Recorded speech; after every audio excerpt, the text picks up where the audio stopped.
Welcome back, babes. So, as you can see, I have these two little ugly braids in my hair, just going straight to the back. And here is the wig from Ririhair. So, it is like their deep wave hair. Y'all, this hair was extremely soft. As you can see, it has these wig combs on the inside and then also like a wig strap. So, I have not seen any videos on YouTube of how to properly install the wig strap, y'all. So, it just hasn't been working out for me. So, yeah, I'm just going to install this the old-fashioned way. Well, not really that old, but yeah, we're just gonna get right into this. So I'm actually just pulling back the hair, as you can see, with my little duckbill clips, which I actually found at Marshall's, y'all. So I mean, they're fairly inexpensive anyway in a beauty supply store, but I found a pack of 8 for like $2 at Marshall's. Go get it, right? So anyway, taking my Gotta Be Glue spray. I'm sure you guys have seen this method 1,000,001 times from me. You will continue to see it because it does the job each and every time. So this will be a good time to practice, ladies, if you are having trouble with your wigs. I know it can be very annoying to install,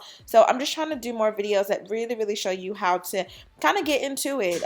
It's really not hard at all. I know it sounds like crazy coming from me, right? But I promise it's really easy. You literally just spray the area, hold it down, hold the blow dryer really close to it. You can, go from warm heat to hot heat to low heat. You just want to make sure that it feels tight. You will literally feel it not moving on your head. Like, you'll feel it. If you mess it up, it's okay. Just add a little bit more spray and keep going. If you feel like, you've added too much spray, take a little bit of water, loosen it up, take the blow dryer. I promise it will go back and stay like no other. So you don't have to worry about the cake up or the buildup like you do with the Gotta Be Glue gel and things like that, or even the Ghost Bond, y'all, because people mess up Ghost Bond and they don't like to acknowledge it. But I'm just here to help. So hopefully these types of videos definitely help you out for beginners, because yeah, it's the best way that I can install it. So pretty quick. I think it takes maybe about 10 minutes to just kind of set everything out. Now the wig did come bleached already.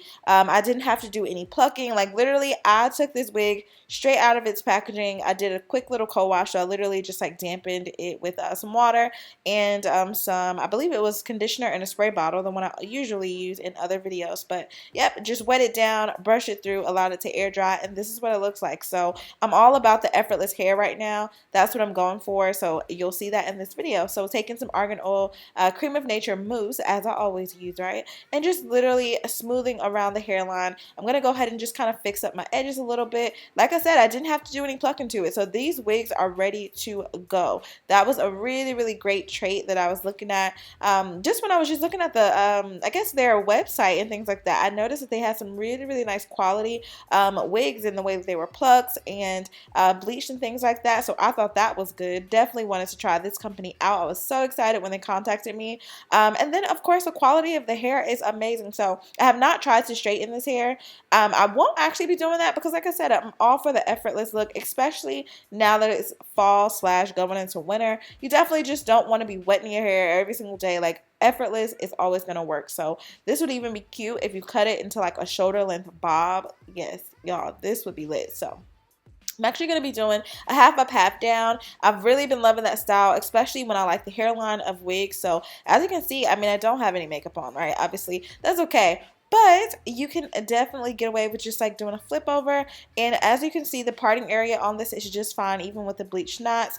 And if you wanted to go in with a little concealer powder, you definitely could, to just kind of brighten up that area. But y'all, I literally have 2 chunky braids up under this and it's laying flawlessly. So, the whole wig nude cap, it's awesome, but it's never actually needed if you do have your knots bleached like appropriately and the lace is the proper color. So you can definitely get away with not having to take the extra step. Don't let, us YouTubers fool you into thinking that's the only way to wear the lace, because I've seen it done and it still looks like trash. So yeah, just, take some advice here. Do what feels good to you and whatever makes you comfortable. So I'm actually just smoothing up the hair with some mousse, as you can see. You can usually use whatever you want. Water, to me, makes the hair a little bit too wet. The mousse actually dries more like if you were to spray like hairspray and mix that with water. That's kind of how I take mousse. And so it smooths it over really nice and keeps it shiny. So that's a good trick. If you don't want to use this, another one of my favorites is Nairobi. Now that one is more excuse me, y'all, I'm actually cooking, so that's the oven. But another one of my favorites is Nairobi. So that one's a more of a professional brand, but it does leave your hair really, really soft if that's one you want to use. But if not, Cream of Nature is really cheap. I think it's like $3 or $4 for that container, and I usually have it for like 3 or 4 months. So just going around my hairline with a towel, a wet towel, just because I'm about to do my makeup, and usually that area gets a little bit tacky, so I just wanted to move that. And this is what the hair looks like. So really, really cute, soft, effortless. The waves look really, really nice. It's bouncy, flowy, like it looks good, y'all. Even the ends were fine. It's definitely a true deep wave. I've gotten a lot of deep waves that are just like more curly than wavy. This was a true wave, so I really, really like that. And let me know how you feel about it in the comment section below. They do have really, really good prices, so definitely check it out. But jumping right into the makeup, I'm taking my Fresh Rose Hydration Deep Hydration Mask. It's not even a mask, it's a moisturizer. So I love this stuff. Then I'm going right over the top of that with my Melanie Mills Gleam in the color Rose Gold, just to really act as a primer. Y'all, I love this stuff. It literally blurs your pores and make your skin looks really, really flawless. Taking my NARS Tahoe Radiant Foundation just to go all over my skin, of course. And y'all, I have not used my fingers in a very long time. I used to only apply my foundation with my hands just because it really, really gets into the skin. And as you can see, this foundation did match really well at the bottom of my face, but apparently my forehead is dark. So what's going on? So I did have to kind of correct that and, you know, just kind of make the product work for me. But it looks really, really good. Ultimately, I did end up going over everything with a beauty blender just to really, really smooth it out and just make sure that everything was fully blended. But just with one layer, I literally got some really, really good coverage. And as you can see, my skin is kind of breaking out. It's acting a little bit crazy, but that's okay. Actually, I haven't been doing anything with my skin as far as like a skincare routine, so I think that could be adding to it, the hormones and a bunch of other stuff. So no worries. But I am going in with my Age Rewind Concealer in the color Medium just to kind of brighten that up. And then, of course, is this Warm Honey? I believe that's the name of it, by LA Girl Pro Conceal, just to kind of clean up my brows a little bit. I didn't like the shape of them today, but it's okay. I'm just going to go with it. I did like the color, though, so I used the Anastasia Dip Brow in the color Chocolate, so really, really like that. It does kind of have those red undertones just to kind of brighten you up, you know, if you don't want such a heavy or dark brow. So definitely consider when you're having really dark hair, you can definitely lighten up your brows. It's nothing wrong with that. So taking a little bit of the concealer and just applying it to my forehead, just a tiny bit. I didn't want to go overboard or anything. And my beauty blender is dirty, y'all. So, you know, that's just a whole nother story of what's going on with my skin. Like, come on, I need to get together. I really do.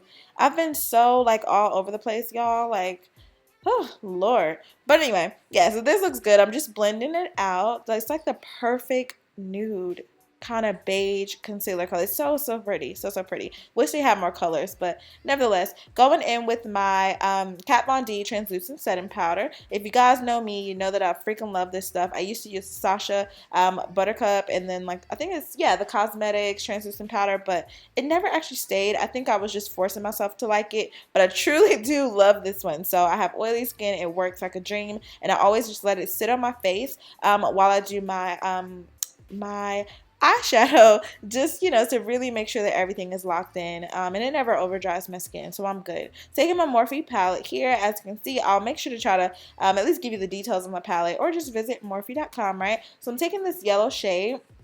I did go ahead and just point out what I was going to be using, so more so like those orange tones, and then a yellow as that base background color, going in with a deeper orange just to kind of be able to really blend out the colors. I'm going to be going for a base color of like this really bright and bold orange. I really wanted to go for a deeper burnt orange look, but by the time I applied the bright orange, it was already too late. Like that color was not changing, but you'll kind of see throughout the video what I mean. It ended up coming off a little bit more coral, so apparently I should have done I guess a swap to at least see what the true color payout was like, because yeah, I mean it came out okay, but just definitely not what I was going for, so I made it work, guys. So I'm definitely going back in with the yellow and that light orange just to really blend out the edges of this. And depending on your eye shape, my eyeshadow tends to look like, you know, I'm doing this kind of winged area look, but it's just the shape of my eye. So you definitely want to go with your shape, whatever works best. It's always going to look the most natural on your face. So don't be afraid to go, you know, and use some color. That is okay. We're just playing with makeup at this point. So I'm actually taking my ColourPop. Y'all, I love the ColourPop eyeliner, you know, like pencils and things like that. They are so creamy and smooth. I've had this one for about 2 years. Now, I don't think you're supposed to have makeup that long. I don't know, but it still works like a dream. Like, y'all don't understand. It goes on so smooth. I actually wanted to do like a wing liner, so this did make it a little bit more difficult. So I just kind of went with one straight across, nothing too crazy. And then I just popped on some lashes, removed that translucent powder, went in with my MAC Deep Dark powder, and then of course my Juvia's palette.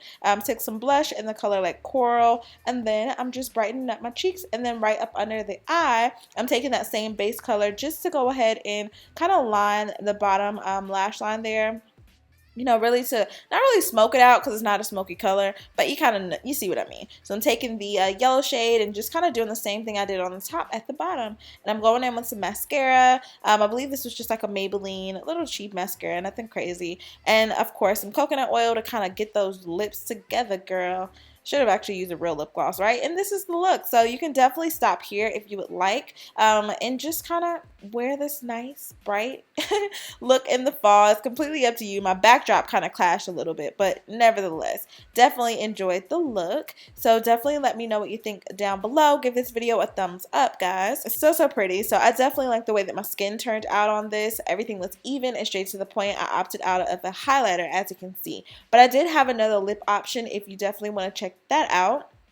Here goes, babes. So, don't really know how I felt about this. I actually was going for a deeper brown, y'all. Obviously, my colors were off. Like, I don't know what was going on. I was filming kind of late, but nevertheless, just going in with the NYX brown lip liner. Should have gone with the even darker one, the ColourPop one, but I couldn't find it at the time. Then I'm taking my Unveil by Rihanna. This is just a Fenty lip glosses or lipsticks that go matte. And of course, just putting that all over my lips, which it does not spread evenly. I wanted to like this so much, but it just did not give me an even spread. But nevertheless, I actually would have rather just go with a clear gloss, keep it moving.